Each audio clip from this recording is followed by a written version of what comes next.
tardes, muchas gracias primero al comité organizador del 16º Simposio de Nefrología al Día en un Día y a ustedes por estar presentes. Hoy hablaremos de enfoque y tratamiento del paciente con hipertensión y enfermedad renal crónica avanzada.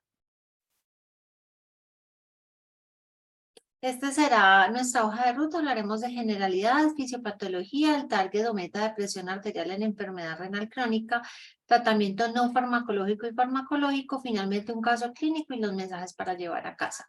En cuanto a las generalidades, sabemos que la enfermedad renal crónica en el mundo oscila entre 7 y 15% y la prevalencia de la enfermedad renal avanzada puede estar alrededor del 5%, pero aumenta al 25% en mayores de 60 años.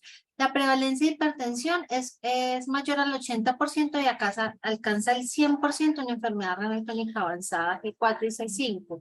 El objetivo finalmente no es solo disminuir la presión arterial, y es importante que tenemos que impactar en progresión y en disminución de riesgo cardiovascular. En cuanto a la fisiopatología, es importante saber que la enfermedad renal y la hipertensión están muy asociadas, pueden ser causa y consecuencia, y esto tiene impacto cardiovascular, un pronóstico renal, proteinuria y finalmente un impacto en mortalidad. Entonces, en cuanto a la fisiopatología, sabemos que hay una regulación del sistema renina-angiotensina, hay una disfunción endotelial, hay comorbilidades como hiperparatiroidismo, medicamentos como eritropoyetina, pero hay dos, digamos, factores importantes que son la actividad del sistema nervioso simpático y el incremento de la sensibilidad a la sal con una expansión de volumen, por lo que nuestro target de la enfermedad renal está muy dirigido a estos dos parámetros o fisiopatológicos. Entonces estamos hablando de enfermedad avanzada, G3, G4 y G5 que no estén diálisis. Los patrones más importantes que caracterizaron el fenotipo de hipertensión en pacientes con enfermedad avanzada fueron el no DIPER, que es decir, no hay un descenso nocturno de la hipertensión o incluso puede de la presión en la noche, perdón, fisiológico, o puede haber un ascenso como este patrón.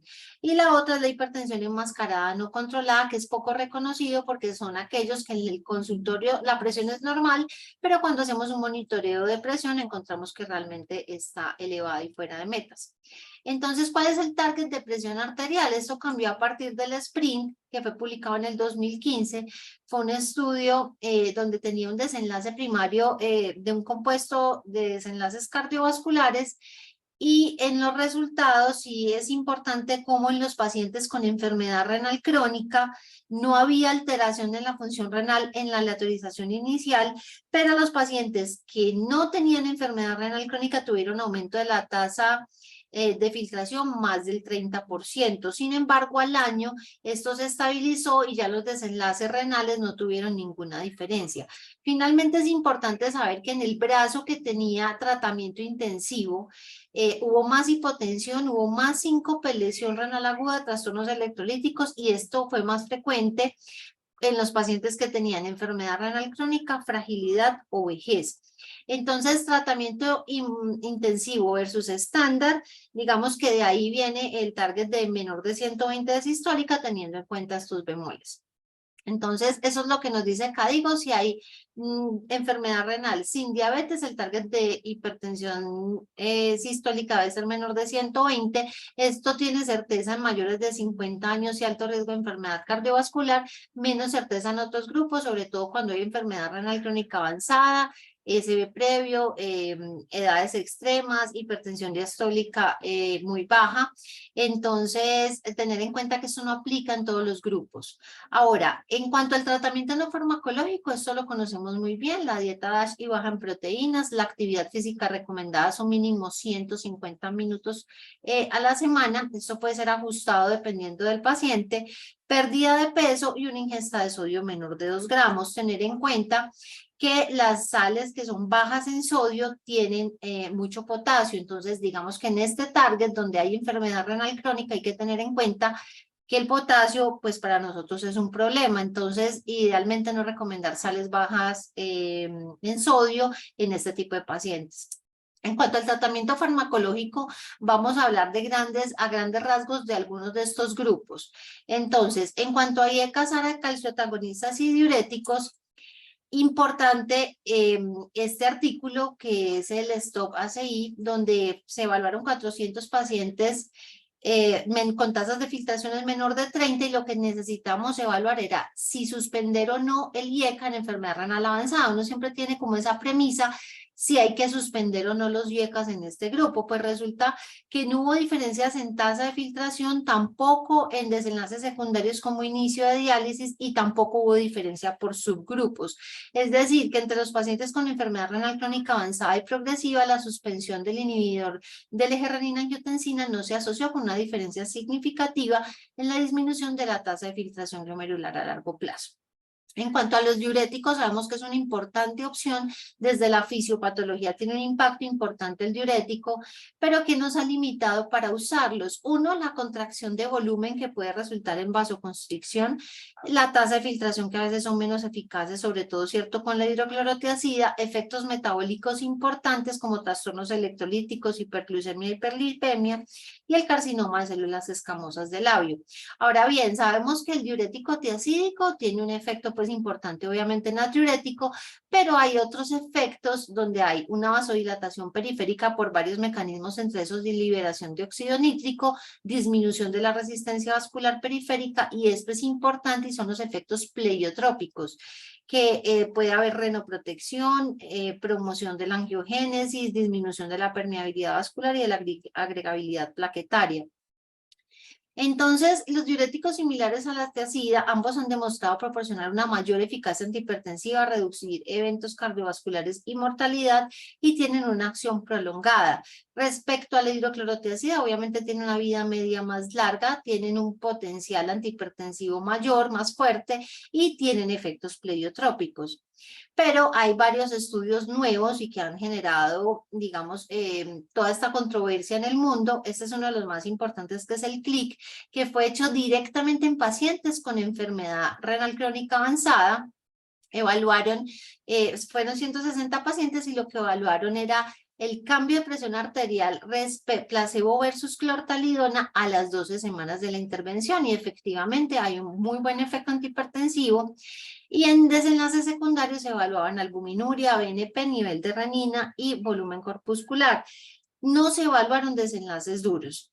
En este estudio hubo más trastorno electrolítico y alteración de la función renal en el brazo de la clortalidona. Sin embargo, fue efectiva para disminuir la presión arterial y la albuminuria, siempre vigilando función renal y electrolitos. En cuanto a la clortalidona, varios artículos y estudios previos habían hablado de, digamos, un beneficio cardiovascular incluso respecto a hidroclorotiazida o respecto a placebo, como lo vemos en este artículo 2015, pero este es otro de los artículos importantes publicado el año pasado, donde que es el Diuretic Comparison Project, donde compararon clortalidona con hidroclorotiazida cabeza a cabeza en desenlaces cardiovasculares y muerte no relacionada con cáncer.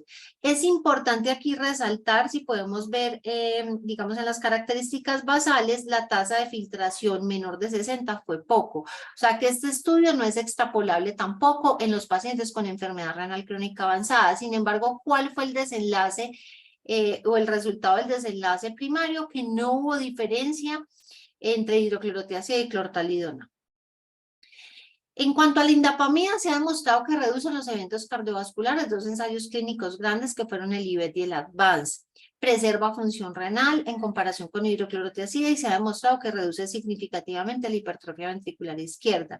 Es metabólicamente más neutra y estudios han demostrado disminución del riesgo de ACV, mortalidad cardiovascular e insuficiencia cardíaca. Ahora, con tasas de filtraciones menor de 30 tenemos ciertas limitaciones. Entonces aquí priorizar el diurético de asa, ojalá diurético de asa de acción prolongada como la torsemida, o considerar incluso bloqueo secuencial cuando hay demasiada hipervolemia, que no es infrecuente en pacientes con hipertensión relacionada a enfermedad renal crónica avanzada. En cuanto a la clortalidona y indapamida, son vidas medias más largas, no hay que hacer ajustes en tasa de filtración, solo la clortalidona hasta 10 mililitros minuto. Y hay que recordar pues que tienen efectos pleiotrópicos adicionales. Esto es importante como para tener en cuenta el efecto sinérgico del IECA más el diurético, incluso como mejor antiproteinúrico. Los diuréticos similares a tiazida veíamos sus contraindicaciones o digamos sus efectos adversos que pueden ser menores a dosis baja. El diurético puede revertir la pérdida de la caída fisiológica nocturna, que vimos que es un patrón importante en la enfermedad renal crónica, pero hay mayor riesgo de hiponatremia y hipocalemia, sobre todo en pacientes ancianos y de bajo peso. Ahora vamos con la segunda línea. En cuanto a los beta bloqueadores, pues sabemos que además del bloqueo beta 1 pueden hacer, disminuyen la liberación de renina plasmática, son útiles cuando hay enfermedad cardiovascular coexistente, pero no tienen una evidencia fuerte en retraso en la progresión de enfermedad renal y tampoco se utilizan como monoterapia en primera línea. Sin embargo, tener en cuenta dos principalmente en el contexto de enfermedad renal, que son el nebivolol y el carvedilol, sobre todo porque son vasodilatadores, pero teniendo también en cuenta que el nebivolol se debe ajustar con tasas de filtración menores de 30 mililitros minuto versus el carvedilol, que no hay que ajustar. En cuanto a los inhibidores SGLT2, son glucosúricos, lo vimos en la conferencia previa, hay mecanismos antihipertensivos, entre esos la diuresis osmótica, la pérdida de peso por sí misma lleva a disminución de la presión, pero también puede haber activación de canales de potasio dependientes de voltaje y proteinquinasa G, que reduce la rigidez arterial y la resistencia vascular, y también hay una interacción en la vía no clásica del eje renina-angiotensina, con un efecto inotrópico positivo, antiarrítmico, antiproliferativo y natriurético. Además, hace parte de una estrategia antihipertensiva de renoprotección y de conservación de podocitos. En cuanto a la tercera línea, que ya estamos hablando de agonistas alfa centrales, bloqueadores alfa 1 o antagonistas mineralocorticoides, conocemos un poco más de esto, pero quería resaltar el finerenone. Dos estudios importantes, que es el Fidelio y el Fígaro, demostraron disminución de progresión con buenos resultados cardiovasculares, pero no tuvo mucho impacto el finerenone en hipertensión. Se había considerado por una vida media corta, a pesar de que es mucho más selectivo que plerrenone o espironolactona. Sin embargo, en este artículo que está recientemente publicado, sí hubo un efecto diferencial a 90 y 60 días con el finerenone, teniendo impacto como mecanismo antihipertensivo. En cuanto a los vasodilatadores, a resaltar el firibastat, que digamos es de lo más nuevo, que es un inhibidor de la aminopeptidasa de acción central, inhibiendo el sistema nervioso simpático y activando sistemas varorreflejos. Pero lo más importante de todo esto no es que yo tenga que irme con una cascada en niveles, ¿cierto? Si bien, digamos, mi aproximación debe ser así y tratar de llevar los medicamentos que tienen más efectos secundarios, dejarlos, digamos, de una tercera o cuarta línea, es importante hacer un análisis hacia el paciente, ¿cierto? Tengo que evaluar las comorbilidades, tengo que evaluar si tiene o no proteinuria, cómo está su tasa de filtración actual y qué medicamento escogería y si necesita ajustes, tiene o no congestión o hipervolemia, qué otros medicamentos tiene que puedan interaccionar, hipertensión resistente que sí sea verdadera y no que sea inadherencia del paciente, y cómo está la frecuencia cardíaca.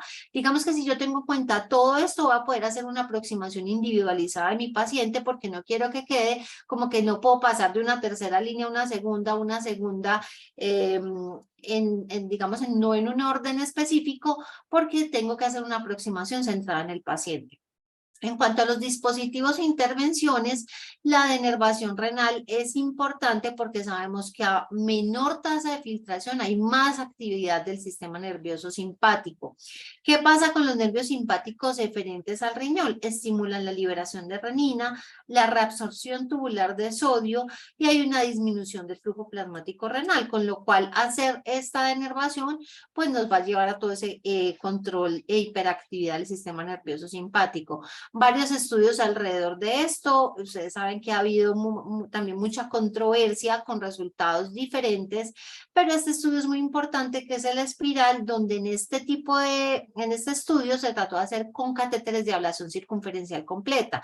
Pareciera que los resultados tan variables en los estudios previos es porque no se hizo ablación circunferencial completa. En este estudio espiral sí hubo un descenso significativo de la presión.